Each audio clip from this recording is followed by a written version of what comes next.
July മാസം 13-ാം തീയതി പരിശുദ്ധ റോസാ മിസ്റ്റിക്ക മാതാവിന്റെ തിരുനാൾ. ഈ തിരുനാളിന്റെ ഉത്ഭവത്തെക്കുറിച്ച് ചുരുങ്ങിയ വാക്കുകളിൽ ഇന്ന് പരിചയപ്പെടാം.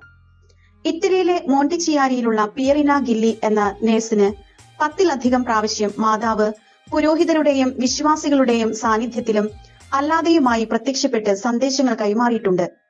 1947 മെയ് മാസത്തിൽ ഹോസ്പിറ്റൽ ചാപ്പലിൽ പ്രാർത്ഥിച്ചുകൊണ്ടിരുന്ന ഗില്ലിയോട് 3 വാളുകളാൽ ഹൃദയം കുത്തിത്തുളയ്ക്കപ്പെട്ട അവസ്ഥയിൽ പ്രത്യക്ഷപ്പെട്ട പരിശുദ്ധ അമ്മ കണ്ണീരൊഴുക്കിക്കൊണ്ട് പറഞ്ഞു, ഇതിൽ 1-ാമത്തെ വാൾ മൂല്യബോധമില്ലാത്ത ബലിയർപ്പണങ്ങളെയും വഴിപാട് പോലുള്ള വിശുദ്ധ കുർബാന സ്വീകരണങ്ങളെയും സൂചിപ്പിക്കുന്നു. അവിശ്വസ്തരും ദൈവവിളി ഉപേക്ഷിച്ചു പോയവരുമായ പുരോഹിതരെയും സമർപ്പിതരെയും ആണ് 2-ാമത്തെ വാൾ സൂചിപ്പിക്കുന്നത്. 3-ാമത്തെ വാൾ വിശ്വാസ ത്യാഗത്തെ സൂചിപ്പിക്കുന്നു.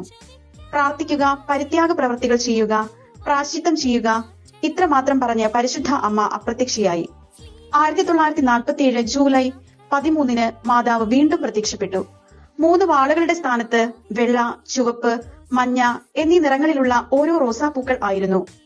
വെള്ള റോസാപ്പൂ പ്രാർത്ഥനയെയും ചുവപ്പ് പരിത്യാഗത്തെയും മഞ്ഞ പ്രാശ്ചിത്തത്തെയും സൂചിപ്പിക്കുന്നു എന്ന് വെളിപ്പെടുത്തിയ പരിശുദ്ധ അമ്മ ഇപ്രകാരം കൂട്ടിച്ചേർത്തു, ഞാൻ യേശുവിന്റെയും നിങ്ങളുടെയും അമ്മയാണ്.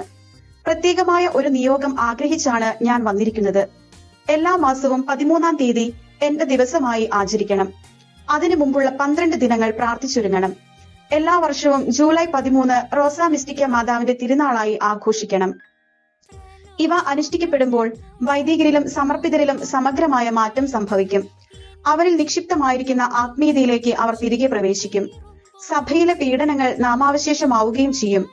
പരിശുദ്ധ റോസാ മിസ്റ്റിക്ക മാതാവിന്റെ ആദ്യത്തെ 2 പ്രത്യക്ഷപ്പെടലുകളിലെ വെളിപ്പെടുത്തലുകൾ മാത്രമാണ് ഇവിടെ പറയാൻ ശ്രമിച്ചത്. നന്ദി.